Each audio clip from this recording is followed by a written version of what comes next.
तारीख थी 12 जून 2025। सुबह का समय था। 8:08 चुके थे। हिंदुस्तान के आधे लोग सो रहे थे तो आधे आधी नींद में थे।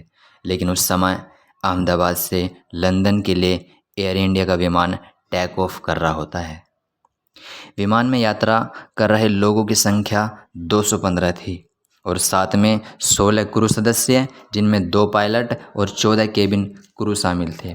सडनली प्लेन अनबैलेंस होता है और टेक ऑफ के जस्ट 3 सेकंड के अंदर क्रैश हो जाता है, जिसमें ऑलमोस्ट सभी लोग डेड हो जाते हैं। हादसे के पीछे की वजह क्या थी? क्या कोई टेक्निकल इशू था या फिर मौसम में कुछ हलचल हादसे की वजह बनी?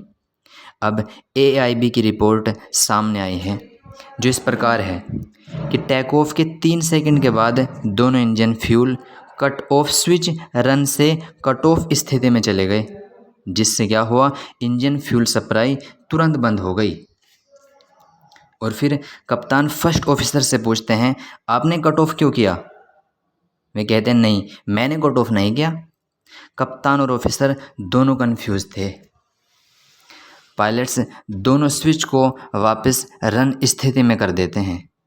इंजन 1 रीलाइट होने लगता है। यहाँ पर ऐसा लगता है मानो विमान को बैलेंस कर लिया जाएगा। कप्तान के चेहरों पर हल्की सी मुस्कुराहट थी, लेकिन इंजन 2 वर्क नहीं कर पाता और फिर वो चेहरे की जो हल्की सी मुस्कुराहट थी गायब हो जाती है। और पर्याप्त ऊंचाई और समय न होने के कारण विमान 3 सेकंड के अंदर ही गिर जाता है और विमान को बचाया नहीं जा पाता। हालांकि विशेषज्ञों के अनुसार स्विच की मूवमेंट्स वाइब्रेशन से नहीं बदल सकती। अब सवाल उठता है, स्विच की मूवमेंट्स जानबूझकर की गई या फिर कोई तकनीकी खराबी थी? ये सवाल बड़ा है कि क्या कोई तकनीकी खराबी थी या स्विच की मूवमेंट्स कैसे चेंज हुई। इसके बारे में क्या राय है आपकी? कमेंट्स में ज़रूर बताना दोस्तों।